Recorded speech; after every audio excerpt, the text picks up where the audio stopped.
Denise took Franklin in when he was just a boy after her younger sister passed away. Taking the responsibility of her nephew wasn't something she did because she wanted to, but rather something she did because she had to. From the start, the relationship was tense. I say left, you say right. I say become a doctor.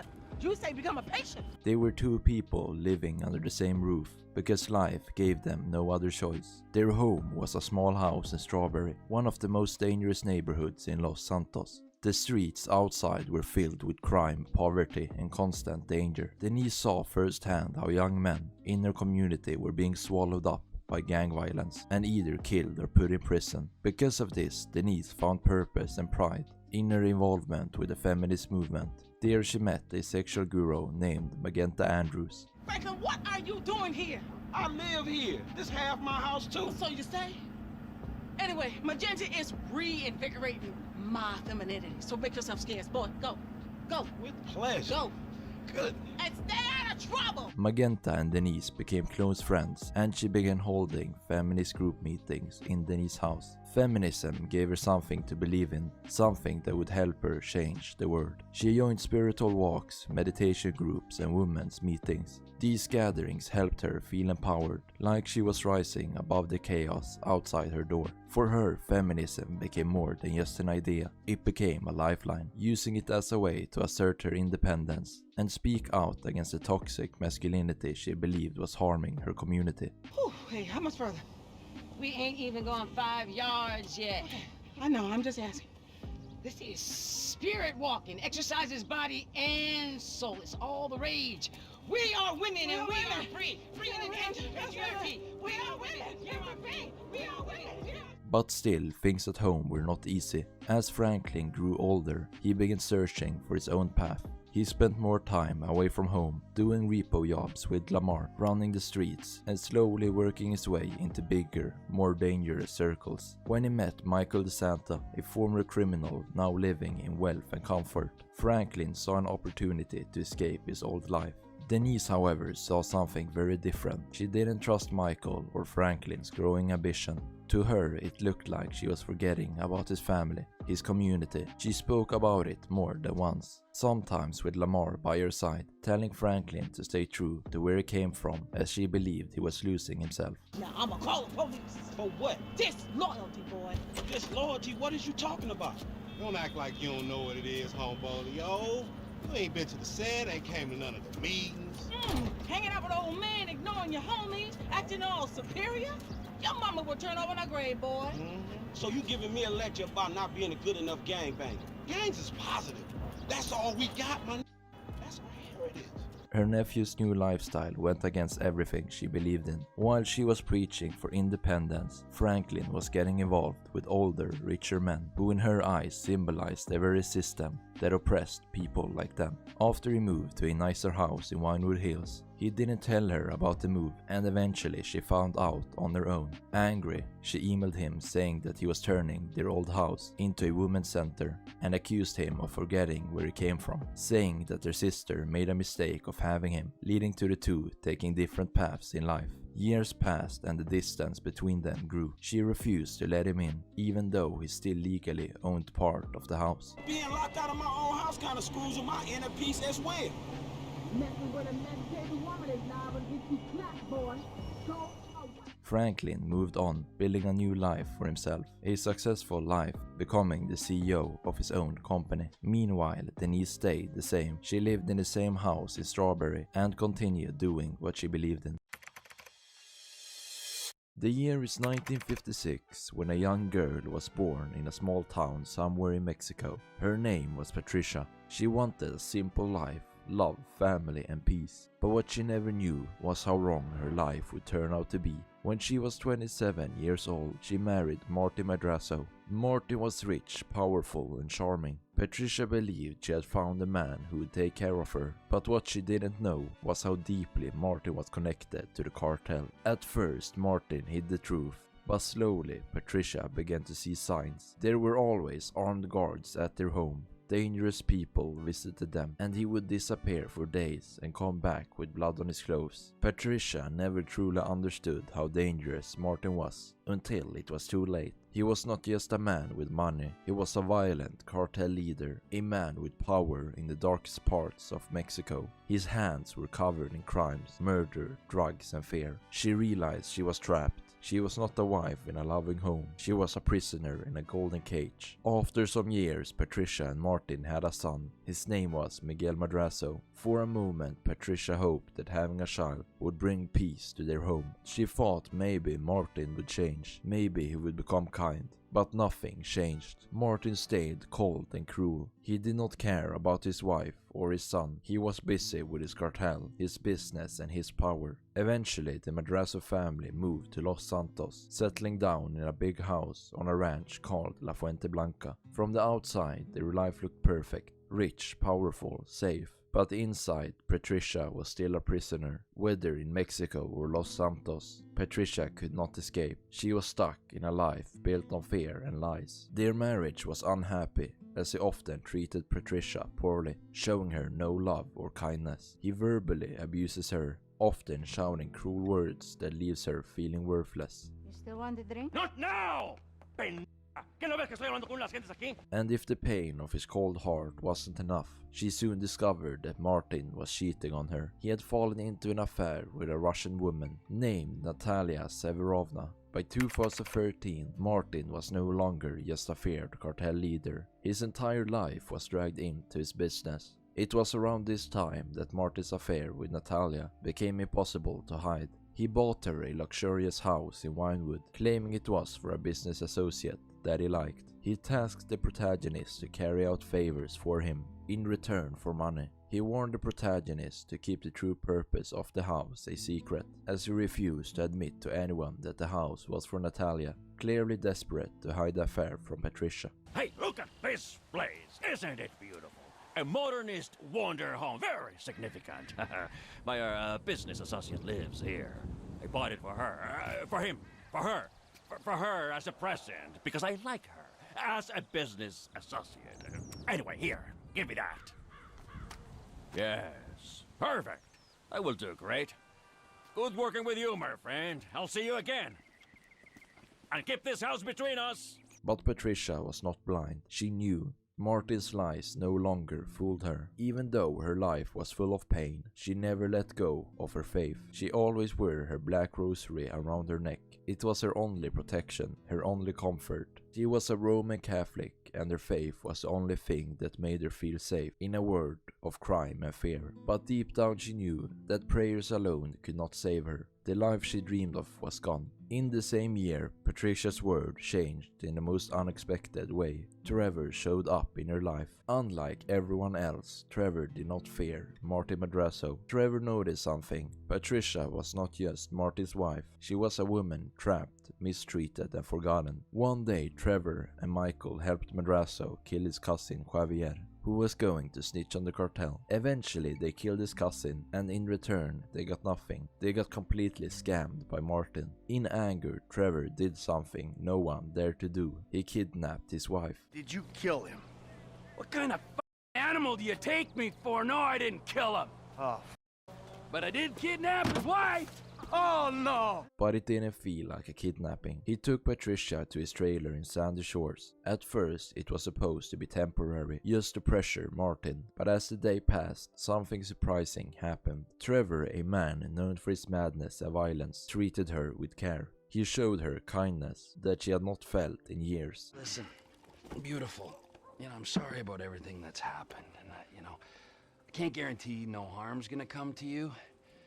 I might have to chop you up into little pieces before spraying your pulp mess down the drain, but I really hope it doesn't come to that. I appreciate your honesty. While Michael helped Trevor lay low, Patricia quietly settled into the small, dusty trailer. She never tried to escape. She spent her days cleaning, tending to Trevor's garden, and simply enjoying the rare feeling of peace. In that strange, broken place, she felt finally free. No guards, no lies, just a quiet and peaceful home. Trevor developed feelings for Patricia. He confessed that he loved her, and for the first time in many years, she truly felt seen. Where have you two been? Getting some fresh air. Talking of beautiful things. Yes, I hear Stockholm Syndrome is very nice this time of year. Hey, watch your mouth, boy, all right? She was a married woman, a wife of a cartel leader. Her faith told her it was wrong, but her heart told her it was real. Trevor's love was far from perfect, but to Patricia, it was freedom. It was something Martin could never give her, something no one else had ever dared to offer. But the freedom did not last that long. Martin was furious, and eventually Trevor was forced to return Patricia to her home. It broke his heart as they drove back to La Fuente Blanca. Both knew that things could never go back to the way they were. Before he left, Trevor made sure Martin would never harm Patricia again. He beat Martin severely and threatened to kill him if he ever laid a hand on her again. You better treat her right, man! I will, amigo! Otherwise, the other ear, of course! The way I see things, you and me and Michael, we're friends now. Good friends. Despite his love for Patricia being related to his mother issues, they both shared something rare, something real. Even after returning to La Fuente Blanca, Patricia and Trevor's story did not end. She called and emailed Trevor asking if he behaves himself. Are you behaving, Trevor? Oh, yeah. Yeah, sure. Patricia, I really miss you. The time together was very important. I have to go. The truest of the heartbreak and the cleanest. Just to say that you're always in my heart. My heart is full because you are in it. What we have together, it was very special. I love you, but I'm a wife, and a wife must be with her husband. Patricia M. Years passed and Patricia was deeply unhappy, trapped in her own home. Almost a decade later, she found herself in a music locker along her son, drunk in the VIP area, laughing and partying with their friend Jackie and Jackie's daughter Kaylee. This is my lovely mother. You're going to help my boy, right? That's Jackie. Hi, sweetie. I'm Jackie. Real estate. This beautiful piece is Kaylee. She's got more fucking followers than the Pope. Her presence at the nightclub showed that perhaps she had found some moments of freedom for herself, away from Martin's grip. But the past would catch up in an unexpected way. During the final of the Cayo Perico heist, after the protagonist successfully retrieved sensitive files from El Rubio's island, Miguel burned the documents known as Madrazo files. Among those files were explicit photos of Patricia and Trevor. Darling, so what is it? It's nothing now. Hmm? Nothing at all. It's over. Thank you. This means a lot. Come on. The least we can do is offer you some champagne. And then I think I need to sleep for a week. Proof that their connection was more than a brief moment. It was a confirmation that their affair had continued, even after the events of GTA V. Patricia's secret with Trevor would remain just a secret. She remained with Martin, bound to a life she never chose. But she was no longer the same woman who once believed she was powerless. In her own quiet way, she carved out moments of freedom, like the days she had in Sandy Shores, or the time spent in the music locker. Patricia Madrazo lived a life filled with oppression, but she also lived a life touched by rare, genuine love. A love she could never fully have, but one that had changed her forever. In the quieter suburbs of San Andreas, Ron Jakowski lived a life that many would call ordinary. He worked as an accountant, calculating figures in a small office that smelled old coffee. It wasn't glamorous, but it was steady. More importantly, it allowed him to build a modest life with his wife, whom he'd been happily married for 12 years. They shared a home, a dream of a simple life, with a secure future. But every home has a way of becoming a prison, and Ron never realized just how harsh this world was, until Trevor came into his life, destroying it piece by piece. Ron, you're awful. In every way. In every way, Trevor. You need a lot of help. I know. From you. You're pathetic. I know, Trevor. Trevor wasn't like anyone Ron had ever met. He was loud, unpredictable, terrifying, and strangely charismatic. Jesus Christ, Trevor, what is that? What's wrong with you? That's just a what? An eyelid. That's probably not even human. Unless that gas station job. He convinced Ron to leave his wife, as she was only holding him back in life, keeping him away from reaching his full potential. On Trevor's Life Invader page, he posted, "Best thing you ever did, scaring my wife off like that." Ron eventually left his wife, but was deeply in debt because he had to pay settlement fees to her. Poor, depressed and deep in debt, Ron moved to Sandy Shores. He ended up becoming Trevor's best friend and moved into a trailer next door to him, becoming Trevor's right-hand man. He joined Trevor Phillips Enterprise, a drug business owned by Trevor himself. Ron handled the logistics, the radio communications, the small details that Trevor never had the patience for. He acted as the CEO of Trevor's business, managing it while Trevor was not in Sandy Shores. By the time of early 2013, he had grown used to chaos. Working under Trevor was a dangerous job, but Ron believed in Trevor. He saw him as a visionary, someone who could build an empire from scraps. Because we got more runs, Ron. If there is one thing that they need south of that big fence, it is guns! Trevor Phillips Industries! Technical expertise, managerial innovations, unstoppable! Oh, that's right! Now go! I need to meditate. Or masturbate. Or both. Paranoia, drugs and madness surrounded them daily, but Ron stayed loyal to Trevor. By 2013, a new thief arrived in Los Santos, an ambitious man working for the family's associate Gerald. The thief stole an RV, but not just any RV. This one belonged to Trevor. Ron's heart sank the moment he heard what happened. He knew what this meant. Trevor would explode, and someone would likely end up in pieces. Thinking fast, Ron contacted the thief, who in our case is the protagonist, and summoned them to Trevor's trailer in Sandy Shores. Instead of going on a rampage like he usually does, Trevor made an offer to the protagonist to work for him to make up for the loss. Or not even an inappropriate selfie of your tits, but I love you. Really, I love you. You're like the close female friend I've always wanted.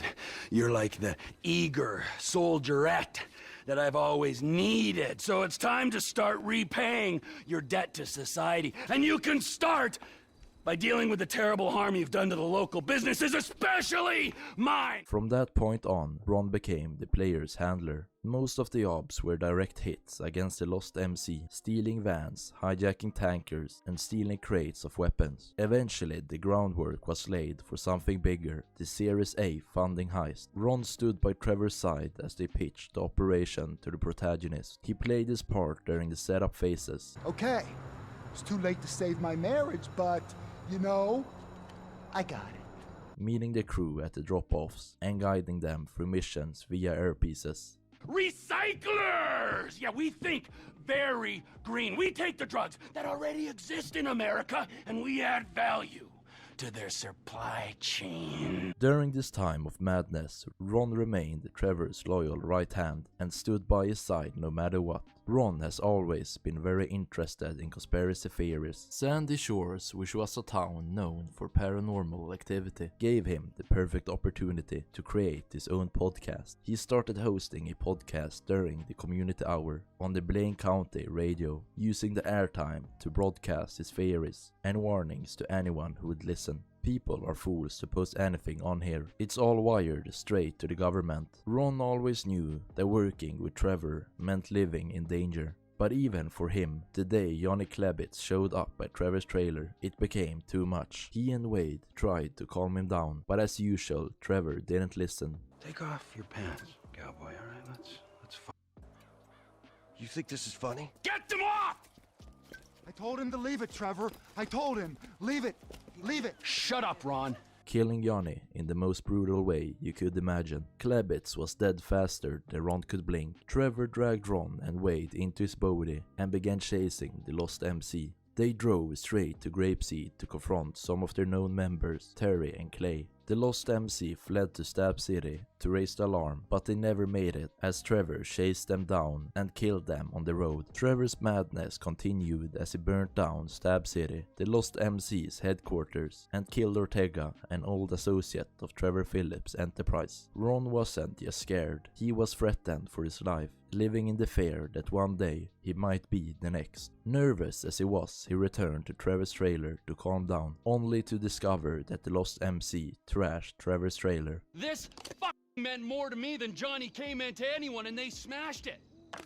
Those pathetic midlife crisis, hog-riding, shaven-headed, fruity leather, chapped-wearing assholes. In the days that followed, the Lost MC was murdered one by one by Trevor, and Ron, as loyal as he was, stood by his side. Their next target was the Sandy Shores airfield, an airfield controlled by the Lost MC. Trevor, now thinking tactically, posted himself on a water tower with a sniper rifle, holding Ron's back while he snuck into the airfield. They stole 2 planes, which they used to deliver weapons to a Mexican contact. So the guns are going to Mexico? Mexico! Yeah, guy in the boat is Oscar Guzman. He's in with the cartels. If there's a market, this could be a way to expand the business. Like I hadn't thought of that. We might be able to buy into Oscar's thing, but leave that to me, Ron. They landed safely at the Mackenzie field, and from there, Trevor Phillips' enterprises only grew in the Blaine County region. But then everything changed. Wade discovered Michael Townley's whereabouts in Los Santos, leading him to put Ron in temporary charge of the business. We're going to Los Santos. Are we? Not you, me and Wade. What about me? You're CEO of Trevor Phillips Enterprises. Find us some business so that we can make some money.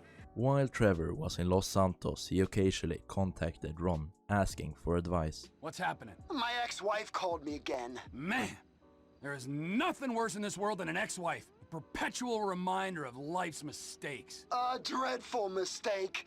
She's thinking of suing me again. After working with Martin Madrazo, kidnapping his wife, and being exiled from Los Santos, Trevor finally returned home to Sandy Shores with Michael and started working with Ron again. While he was away, Ron stayed by his side, monitoring Merryweather networks to collect information about them, which he later informed to Trevor. Trevor used this information to intercept a Merryweather weapons plane and later derail a Merryweather train carrying precious goods. By 2017, Ron had found a new hustle, with Trevor leaving him for his career in Vinewood. He had no other choice but to change with this environment.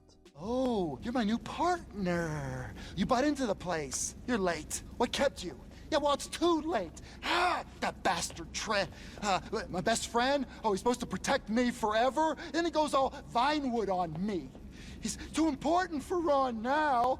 Around this time, a new episode of the Blaine County Radio Community Hour was broadcasted. With Trevor gone, he had to find an ally, someone who knew business, so he began working with the protagonist once again, a rising figure in the criminal underworld. Together they launched a smuggling operation, with Ron taking a 3% cut of all goods exported via the hangar. In late 2022, he reached out to his contact because something strange was happening out in Sandy Shores. A newly arrived group had taken over the Liquor Ace, Trevor's old lab. Ron didn't like the look of it, so he asked his contact to meet him there.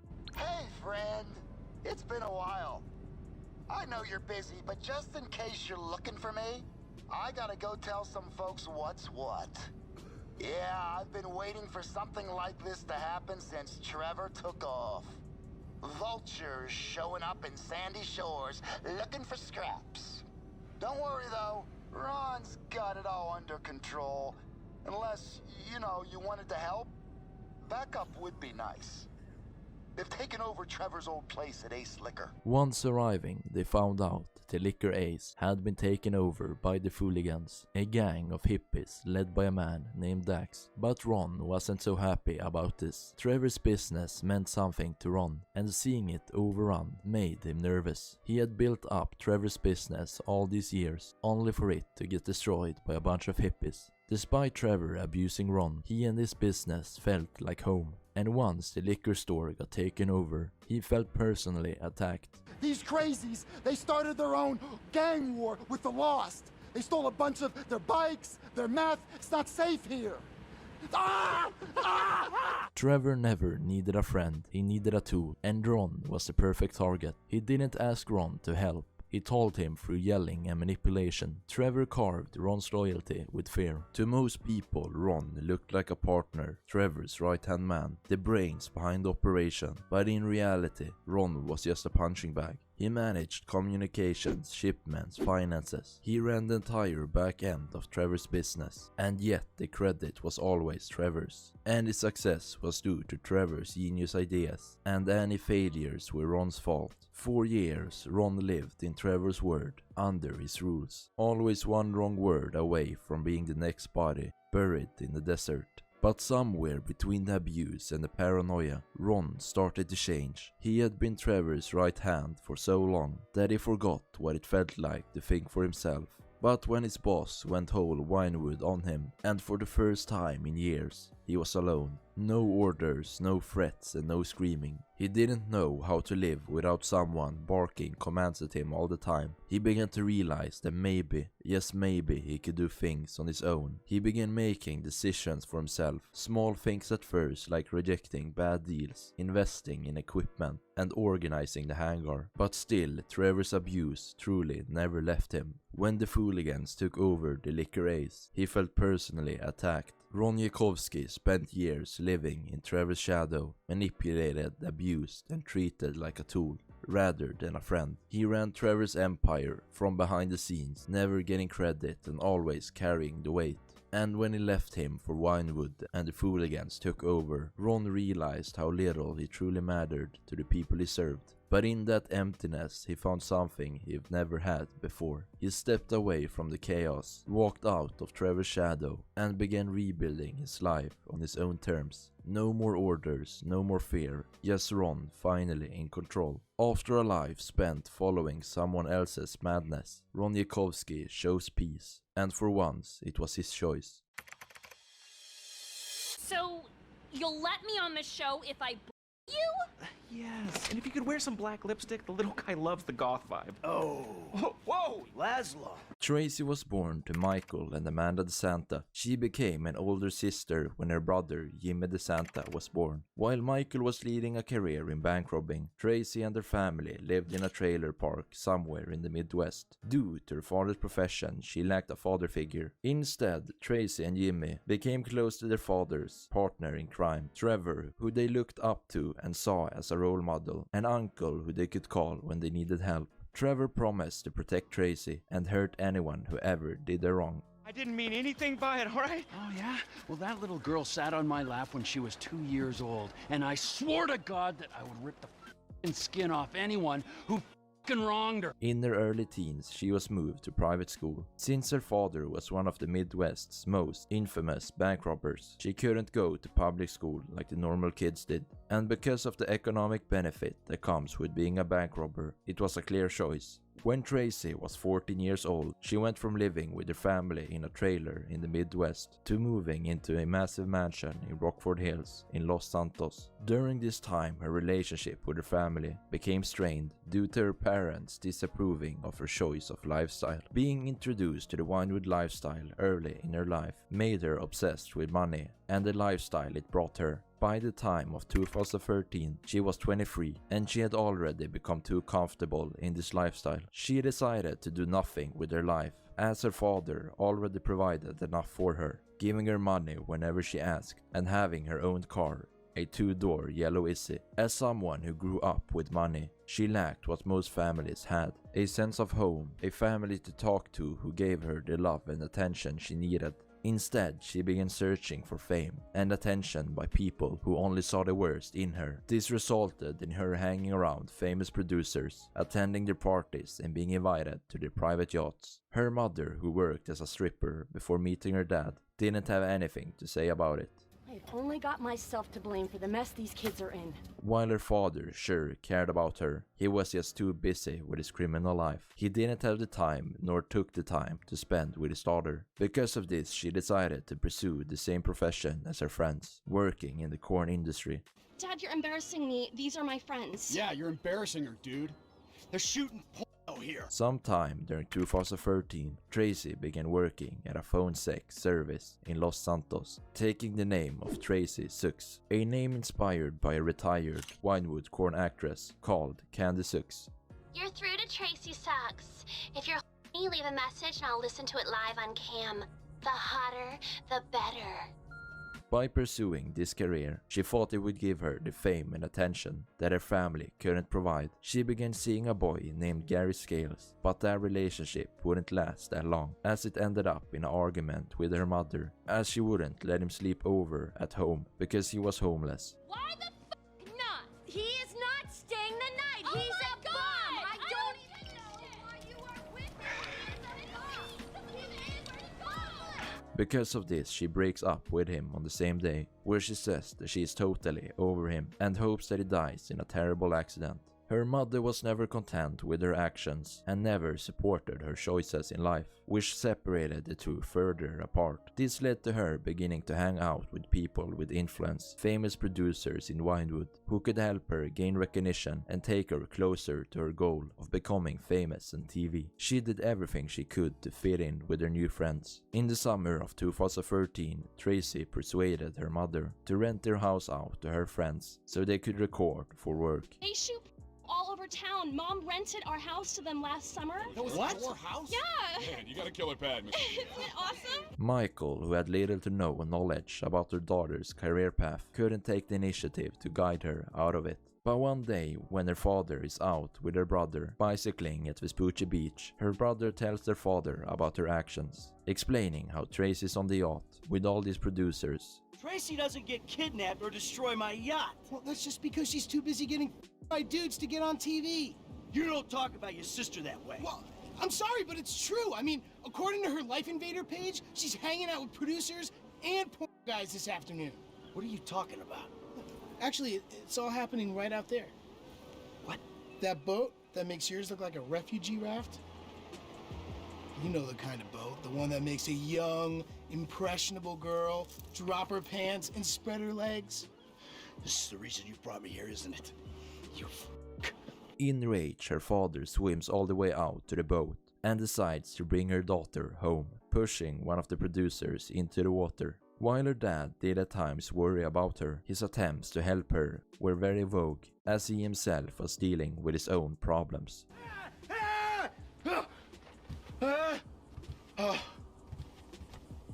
He provided her with the materialistic things, but not the attention that she was seeking for. His attempts to help her separated her further away from him, making him look like a lame dad.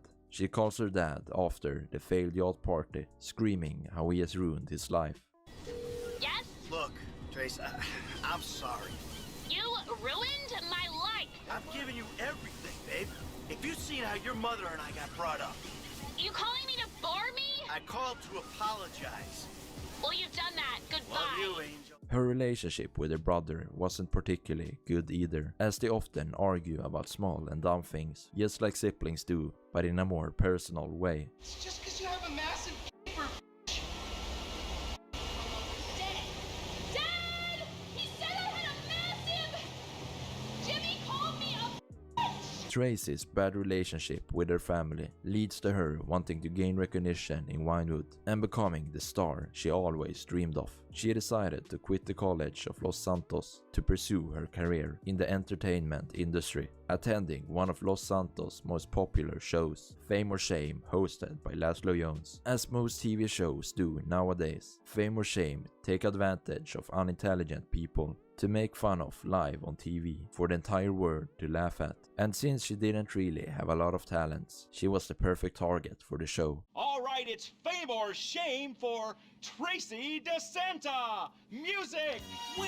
Once her father found out that she was going to audition for Fame or Shame, he came to end it, punishing Laszlo for making fun of her on TV. Tracey, on the other hand, wasn't so grateful about him ruining the show, and instead was mad at him for trying to ruin her career once again. She never had a good relationship with her family, but someone who actually had a good relationship with her is Trevor. Trevor was like an uncle to both her and her brother. treating them like his own children. The reason she liked Trevor so much was because he didn't judge her like her real family did. Trevor cared for her just like her family, but didn't judge for her decisions. After interrupting her audition, she calls her dad and tells him once again how he ruined his life. What's up? Are you joking? You ruined my life. I did? I thought I'd already ruined your life. Remember after that boat thing? Take this seriously. Do you know how bad I wanted that? Fame or shame is like an amazing opportunity. You're such a fuck. You really are. You'll get over it.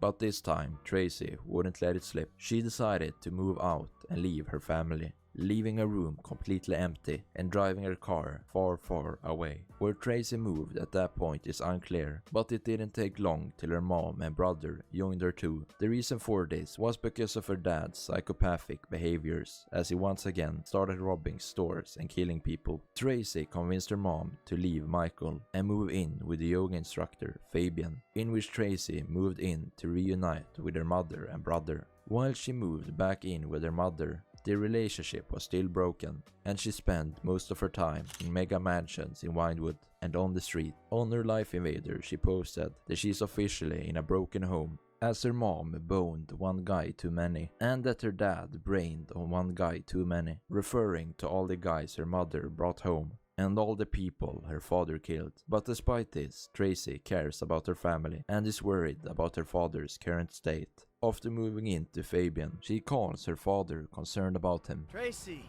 baby, you called? Yeah, look, Dad, we're worried. I'm worried too. I really want to see you. Well, I don't want to see you. You need help, like serious help. And if you don't get it, you're gonna be killed.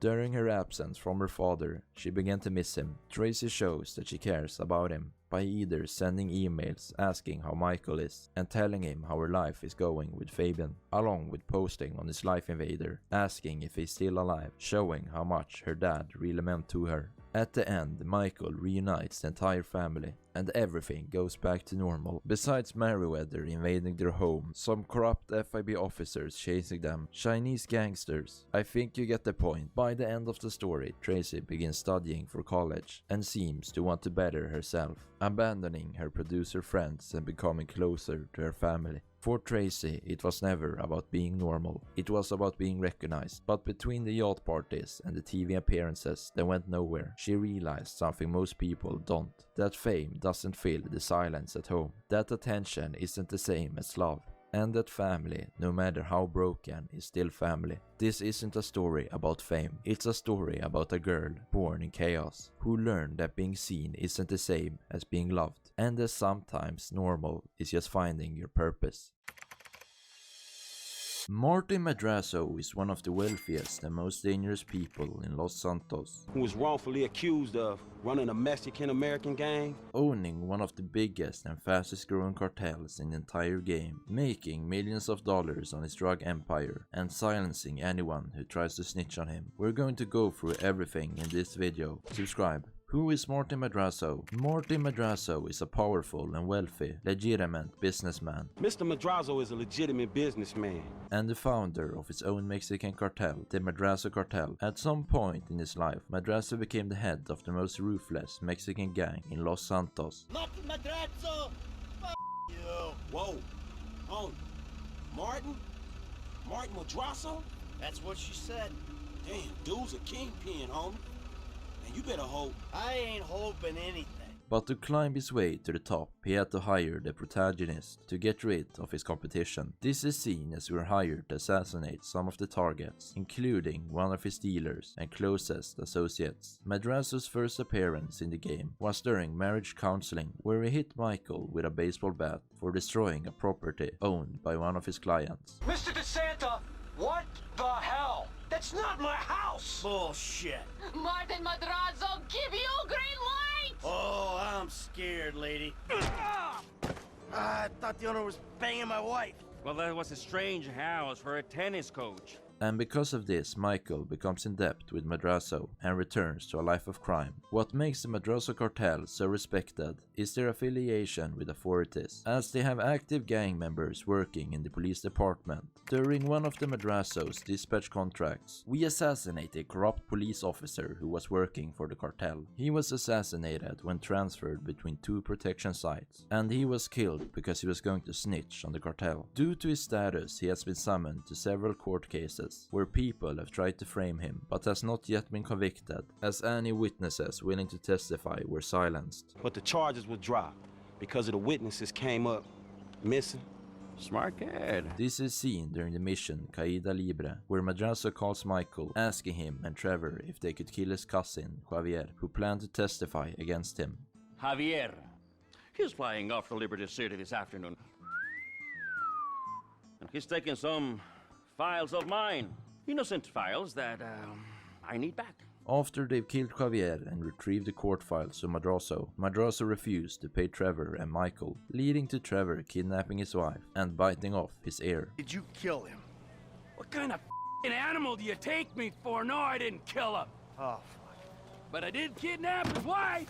Oh no! Family. Madrazo married his wife Patricia in 1983 and has a son together called Miguel Madrazo. While not much is known about Patricia, we know that she was born in Mexico in 1956 and had something going on with Trevor. Talking of beautiful things. Yes, I hear Stockholm Syndrome is very nice this time of year. Patricia's and Madrazo's marriage wasn't so great, as Madrazo treated her poorly. You still want a drink? Not now! Pendeja! ¿Qué no ves que estoy hablando con las gentes aquí? You better treat her right, man! Otherwise, the other ear! And even cheating on her with a Russian woman named Natalia Severovna. My business associate lives here. I bought it for her. For him. For her. For her as a present, because I like her as a business associate. We meet Miguel Madrazo for the first time during the release of the Cayo Perico heist. Thanks for coming, welcome, Miguel. Where it's revealed that Miguel went to the University of Los Santos alongside family friend Kaylee. After Patricia and Jackie, Kaylee's mother, contended with the university dean and paid a fortune to have their children admitted. They were at ULSA together. Cost us a fortune getting them in there. My God, Patricia, you remember that? That whole shit show with the dean? Miguel Madrazo contacts the protagonist to retrieve blackmailing files from the Colombian trafficker El Rubio. These files contain damaging intel on the Madrazo family, which El Rubio threatens to leak to the Drug Enforcement Administration. This fucker's managed to get hold of like decades worth of intel on my family. Anyway, he's threatening to leak it all to the DEA if we don't renegotiate our prices. Miguel hires the protagonist to infiltrate El Rubio's island, Cayo Perico. The heist successfully retrieves the files, which Miguel later discovers include embarrassing photos of his mother and Trevor Phillips. He destroys the photos, keeping his family's honor intact. Darling, so what is it? It's nothing now. Nothing at all. Miguel seeks his father's approval to become the cartel's future leader, but it seems like he's getting rejected by his father. Martin Madrazo does actually have a cousin, going by the name of El Estúpido. Estúpido appears in the mission Time to Get Away. In this mission, Martin Madrazo asks the protagonist to rescue his cousin from the Donkey Punch family farm in Palido Bay, and Martin prepares a helicopter for him at the Mackenzie field. Estúpido is a Spanish word for stupid, which is pretty ironic, as he was caught by simple farmers. How wealthy is Martin Madrazo? Martin Madrazo, being a feared and wealthy cartel leader, does not come to surprise. My spotter saw you coming into the city, Michael. You will be dead soon. The city? Well, no, you got the wrong guy, Mr. Madrazo. I'm out in the country. Long holiday. But how much does he in fact own? We know that he owns a large ranch in La Fuente Blanca, which serves as a headquarters for the Madrazo cartel. The ranch was also rented by Avery Duggan and his family, until he was killed by the protagonist for attempting a hostile takeover of the casino. It's also revealed that La Fuente Blanca is being used as some sort of warehouse for stolen vehicles, as we sometimes deliver vehicles to the garages in the ranch, which is just one of the many money sources that the cartel is using. Madrazo owns a house in Winewood Hills, which is the house that Michael destroyed during marriage counseling. It's also to this house that we deliver court files to him in GTA Online. I love you. In an appropriate way, I mean. If I didn't, you would be dead, of course. North of La Fuente Blanca, he owns a stash house. This stash house is correlated to the cartel's drug business, and La Fuente Blanca is most certainly used as a front to hide their drug operation. What's Marty Madrazo doing now? It seems like in recent years, Madrazo hasn't calmed down at all with the killing, as he still hires us to assassinate his enemies in the bottom dollar bounties. But besides the killing, Madrazo seems to have calmed down with his involvement with the cartel, and most likely spends a lot of time doing what he loves, collecting artifacts of horses. Nowadays, Miguel Madrazo does most of the work for the cartel and plays a crucial role in the family. I don't know how well you know my father, but he's old school. I'm the now guy. I'm the f***ing ideas guy. Diversify the brand, right? Merch? As Miguel Madrazo is the unseen buyer from the stolen cocaine from the Cluck and Bell cartel during the Cluck and Bell farm raid, Vincent Effenberger gets in contact with Miguel's personal fence about the hit on the recently arrived drug cartel and agrees to set up a deal between him and the online protagonist at an abandoned lockup in exchange for the stolen cartel drugs. Now to the vital matter of payment. As I'm sure you can appreciate, there are certain transactions I can't be party to as an officer of the law. But if I've learned anything from my associates on the LSPD, it's how to look the other way. So while Marty Madrazo may have taken a step back from the cartel, it still is one of the biggest and most dangerous cartels in Los Santos.